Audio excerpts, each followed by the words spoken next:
kisah Al-Mubarak. Al-Mubarak adalah ayah dari Ibnul Mubarak, ya, yang terkenal Abdullah Ibnul Mubarak Al-Hanzali, seorang ahli hadis yang dia adalah seorang ulama jarang seperti dia, ya. Kenapa? Kata para ulama, karena terkumpul kepada dia berbagai macam kebaikan.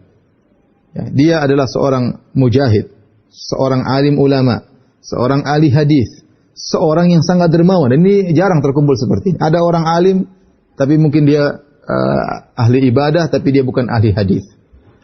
Ya, mungkin dia ahli hadis, tapi mungkin ibadahnya kurang. Mungkin dia orang ulama, tapi dia bukan mujahid.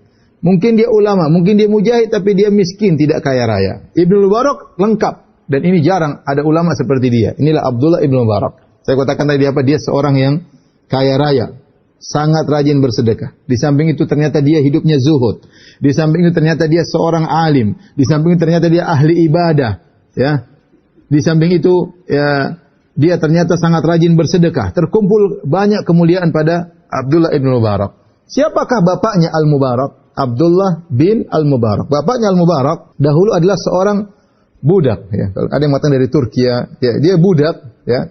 Namun dia dibebaskan oleh majikannya. Bagaimana ceritanya? Kok bisa dia dibebaskan oleh majikannya? Dia bekerja sebagai seorang pekerja di seorang pemilik kebun, ya. Darinya budak, kemudian dia bebas, kemudian dia bekerja di seorang pemilik kebun. Maka suatu hari pemilik kebun datang bersama teman-temannya dalam pergi ke kebunnya. Di situ ada Al-Mubarak, bapaknya Ibnu Mubarak, sedang bekerja. Kemudian sang pemilik kebun berkata kepada Al-Mubarak, "Itina bi rumanin hullu." Kata dia, "Datangkanlah kepada kami, bawakan kepada kami delima-delima yang manis."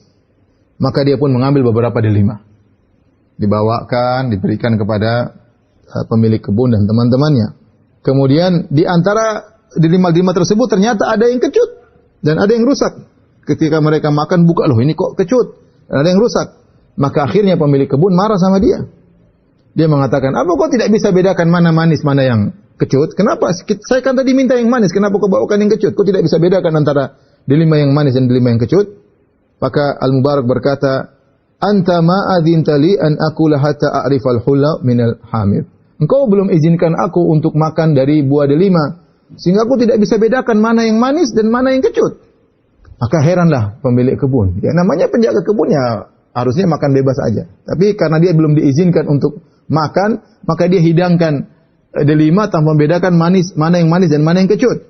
Maka mendengar perkataan Al-Mubarak, maka pemilik kebun pun kaget dan dia berkata, "Anta mundu kadza wa kadza tahrusul bustan?" Kau sudah lama menjaga kebun ini, kau tidak pernah makan sama sekali.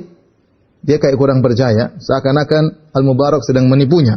Akhirnya dia bertanya-tanya kepada tetangga-tetangganya yang mengenal Al-Mubarak dan mereka mengabarkan memang dia tidak pernah makan dari kebun sama sekali karena tidak pernah diizinkan, ya. Dan dia berkata, "Mundu ata hadzal bustan, ya ma akala rumanatan wahidah."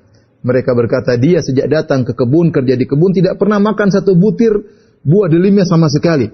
Maka akhirnya pemilik kebun pun kagum dengan akhlak dari Al-Mubarak tersebut. Kemudian dia berkata kepada Al-Mubarak yang sedang bekerja kepada dia, berkata, "Laisa indi ila binatun wahidah." Saya tidak punya putri kecuali satu orang. "Faliman uzawijuha?" Menurut kamu kepada siapa aku nikahkan putriku? Maka apa kata Al-Mubarak, "Al-Yahud yuzawijun bil mal, lil mal." Adapun orang-orang Yahudi mereka menikah karena harta. Wan Nasara lil jamal, orang-orang Nasara menikah karena kecantikan. Wal Arab lil hasab wan nasab, orang-orang Arab menikah karena melihat nasab dan kedudukan. Wal Muslimun lit taqwa, orang-orang Islam menikah karena takwa. Maka akhirnya pemilik kebun ini berkata, "Ma ra'aitu atqalillahi minka." Aku tidak melihat orang yang lebih bertakwa dari engkau, wahai Al-Mubarak. Maka dia pun nikahkan putrinya dengan Al-Mubarak. Maka lihatlah, ya, bayangkan Al-Mubarak, dia tidak mau makan makanan yang haram. Jangankan yang haram, yang syubhat. Padahal kita tahu namanya urf masyarakat, namanya penjaga kebun, ya boleh makan dong. Boleh lah. Apalagi kalau sudah jatuh. Tapi karena dia tidak pernah diizinkan, bertahun-tahun dia tidak pernah makan sama sekali. Dia tidak sedang menghalangi perutnya dimasuki oleh hasil yang haram.